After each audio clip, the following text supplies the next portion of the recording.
Поэтому помните, что ваши дети не собаки, которых нужно дрессировать.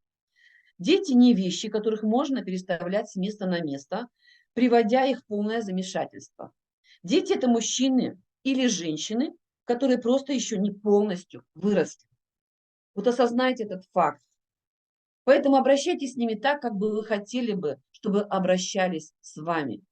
Если вы видите детей, кто дерется, то предположите, что он либо устал, голоден, накормите их, уложите в постель, спросите его, что он не понял сегодня, и проясните ему его непонятые слова.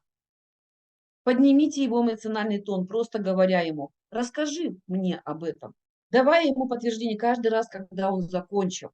Будьте сами достаточно высоко по шкале эмоций, чтобы не делать того в отношении других, из-за чего ваш ребенок будет испытывать стыд за вас, а затем, поднимаясь в гнев, мстить вам же за этот стыд.